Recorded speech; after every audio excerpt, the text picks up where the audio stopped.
And really what this is about is just understanding the new construction home program from Xcel. Xcel has been pretty dedicated to helping folks build higher performance and have had various incentive programs throughout the years. And Erik Straite from Residential Science Resources is here to explain all that, the new programs today and how we can participate. So with that, I will stop sharing, and Erik, feel free to take over. Perfect. Thanks, Mark.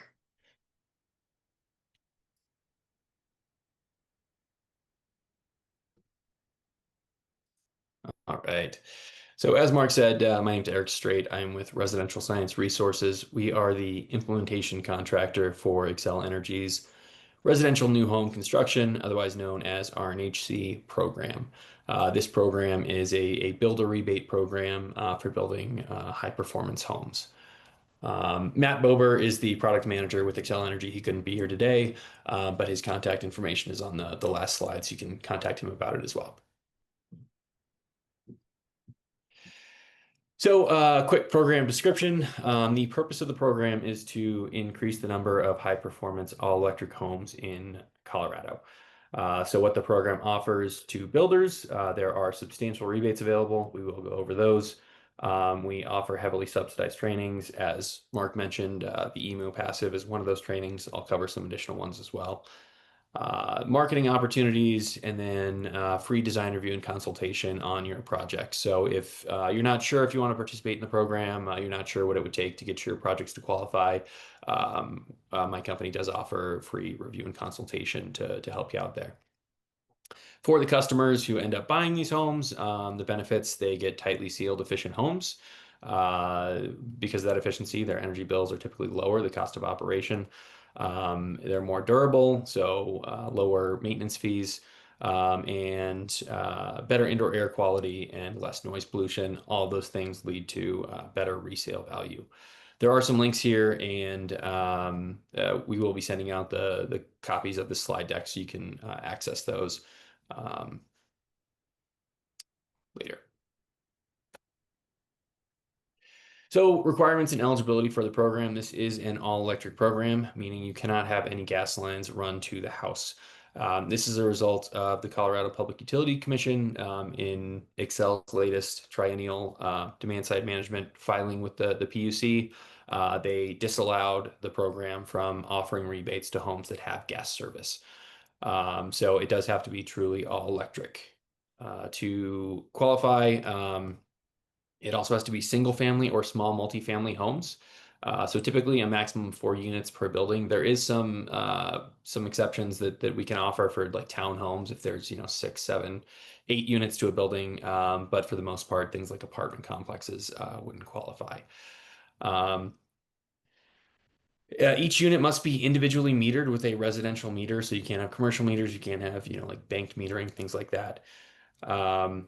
There are 3 rebate tiers that we're going to go over in the next slide, but the tier 1 requirements require meeting both Energy Star Next Gen and Zero Energy Ready Homes version 2, and they go up from there. There cannot be any shared conditioned spaces. So it has to have, each unit must have an individual exterior entry. You can't have shared conditioned hallways, stairways, things like that. Again, kind of excluding a lot of apartment type buildings. The one exception here is possibly for safety or code required things like a fire sprinkler riser room or something in the building. Another requirement, my company is responsible for verifying homes compliance with the program. So builders will have to work with us to model the project, and then we will have to perform inspections for that.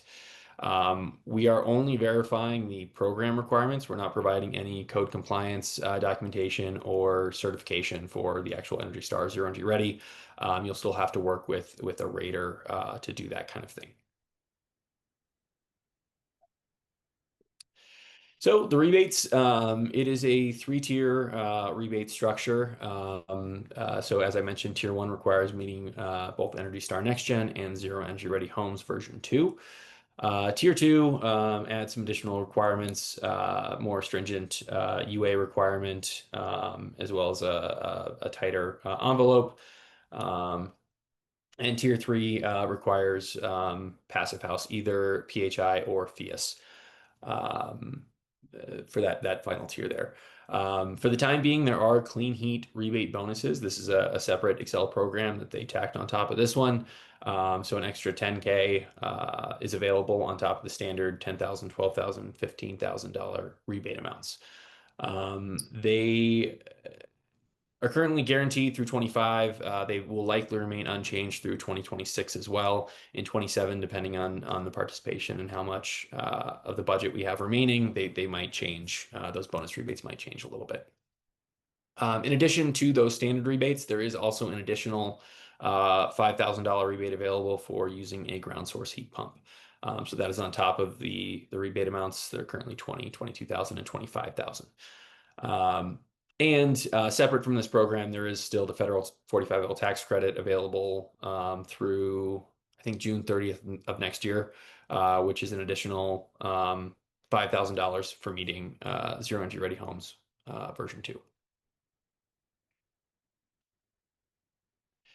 And then finally, there is a separate program for affordable construction, the Affordable New Home Construction Program. For builders to be eligible for this program, they must be either a nonprofit 501c3 builder or a market rate builder that is partnered with an affordable housing public authority, or a market rate builder building affordable homes in an area identified by Colorado's EnviroScreen tool. It's a simple rebate structure. There's only one rebate available for the affordable. They need to achieve FIAS Core certification. And the rebate for that is 30,000. And right now there's also a bonus 10,000 for that as well. So a total of 40,000.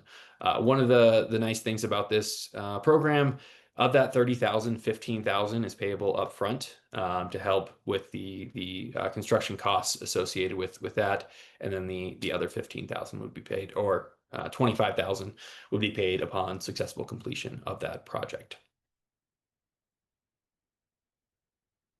So that's a quick overview of the program. So now we can cover any questions that people have. And I also put contact information on here.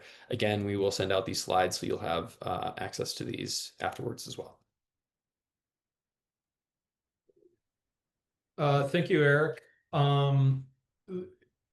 Anybody feel free to raise their hand or to add a question in the chat, and we will get to it. Or just unmute yourself and ask Eric directly. Hi, I have a question. Sure. So you're talking about Colorado, and I'm in southern Colorado in Trinidad in Los Angeles County, and we don't have Xcel. We have like city, I don't know, city utilities. Mhm. And they like this city, it seems like, is like kind of against like energy efficiency, and they want everyone to have gas. They don't want anyone to have solar panels, for example. Like, is there any way to like override their like weird rules? And it's because the people in the city make their income from the utilities that the Sure. people are paying. Unfortunately, from Xcel's standpoint, not really. If they don't provide the service there, there's not a whole lot that they can do.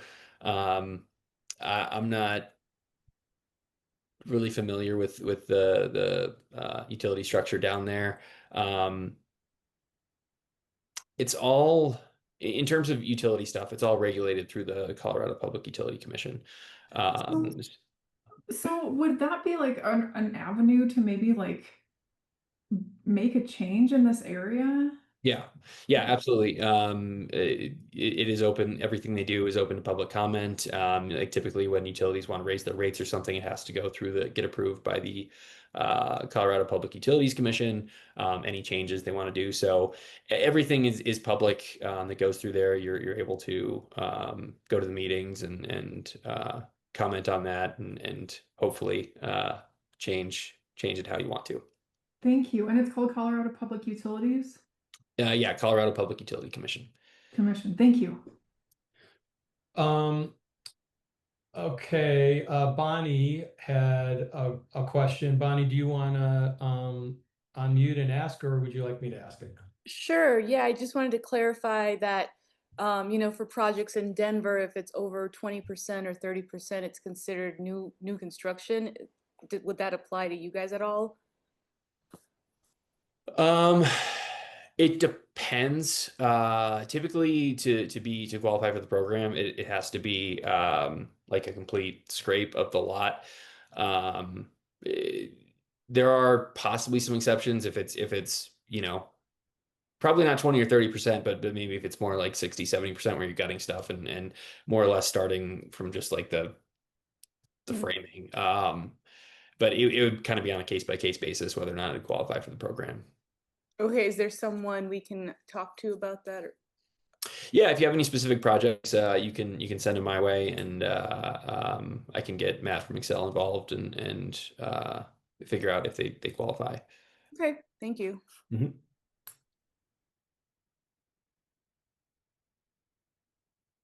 Um, so Eric, I'd like to kind of get a little bit of a, these programs in some form or another have kind of been in place for a number of years.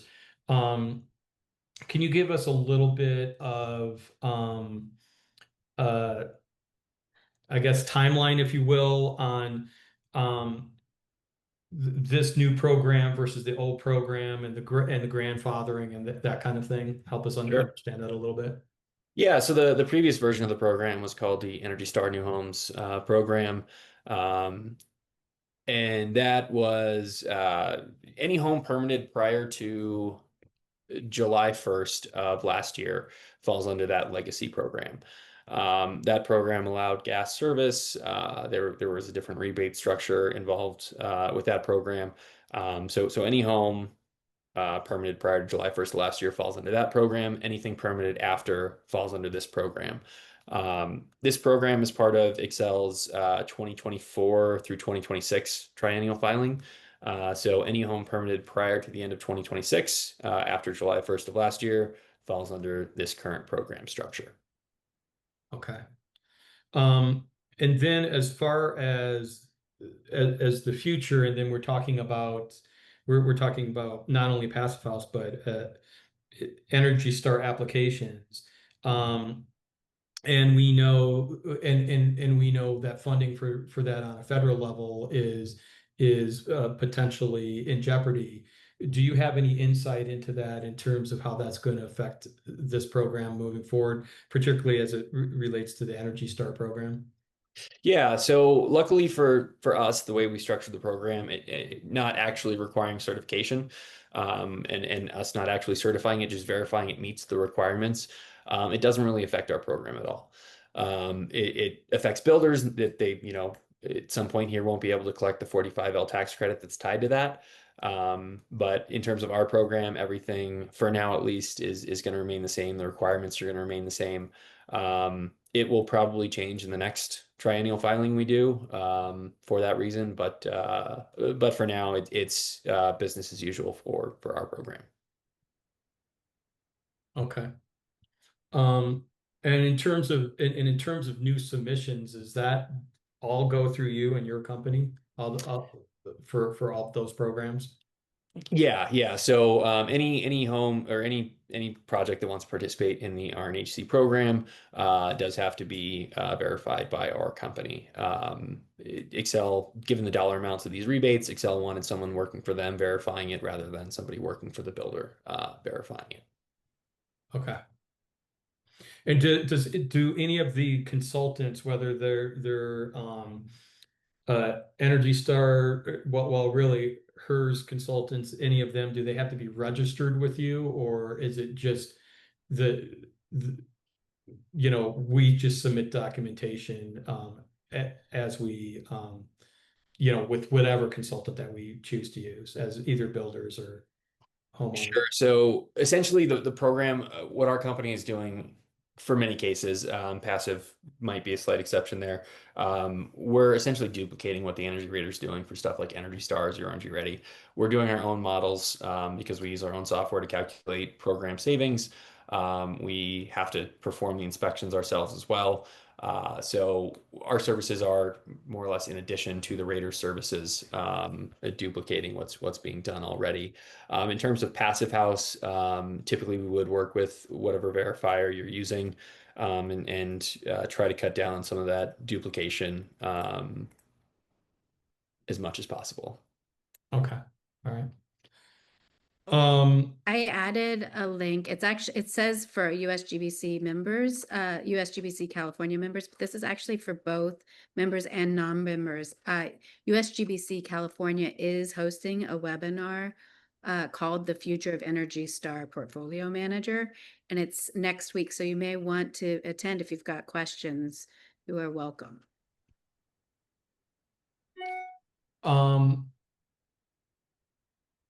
And then I guess in relationship to particularly passive house. So as you're probably aware, Eric, it can take a little bit of time to actually get through the certification process. When are those funds available? After full certification from either FIAS or for PHI, or just on submission for certification? Essentially on submission. Once everything's been verified, that it does meet the requirements, we don't have to wait for the actual certification. It's just knowing that the home met the requirements. Yeah, so upon completion, it would be submitted for the rebate and eligible. Okay. All right. Does anybody else have any questions? Feel free to jump in. We have plenty of time today. Hey, Eric, it's Robbie Schwartz with Built Tank. Do you still have to use House Rater to put in all the documentation for the house? No, so because for most of the projects, non-passive at least, we're doing that ourselves. We don't actually require anything from the raters because we're doing the verification ourselves. For passive, also no, we would work with the people to get the documentation, and we'd have to recreate the model in House Rater and track all that documentation there. But in terms of the submission from the verifier, no. Great, thank you. Mm-hmm.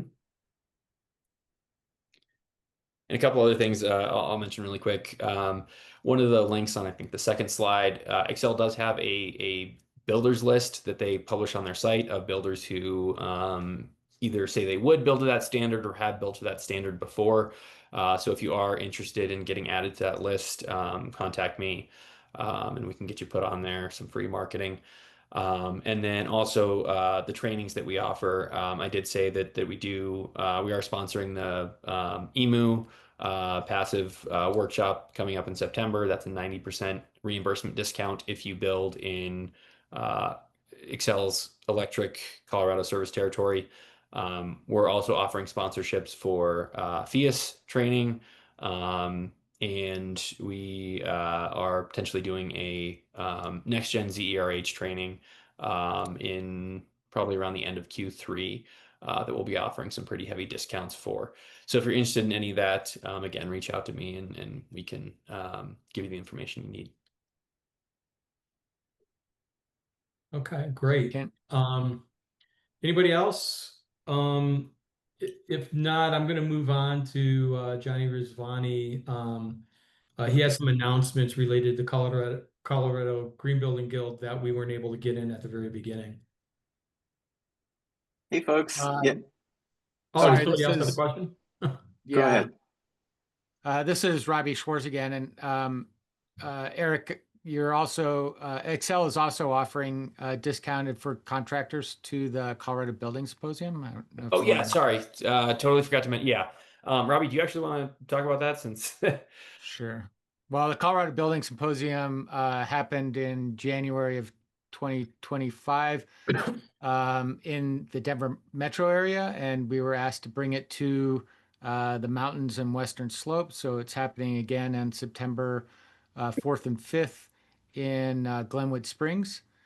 I put a link in the chat for people who are interested, but Xcel Energy is offering a discounted rate for participation for registration. If you are building partner or trade partner, I guess, with them. Great, thanks. Thanks, Robbie. And also to mention, which we didn't mention at the beginning, there is BS and Beers group that meets that Robbie kind of coordinates and heads up, that happens every Tuesday. And remind us, Robbie, where I can't remember the name of that location. Yeah. Thank God it doesn't happen every Tuesday. It'd be too much. It Or once happens a month. the third Tuesday of every month at Tradecraft Industries off of 58th and I-25. On the same website that you can find information about the building symposium, you can find a calendar of events for and discussion topics. We had it last night. We had a heat pump panel discussion, which went really well. Next month is on August 19th, and we'll be talking about an overview of all the legislative events that are impacting construction that have just been released, including the new energy code, benchmarking, Energy Star windows, WUI code. So an overview of all the things that happen in the legislation. So it should be interesting.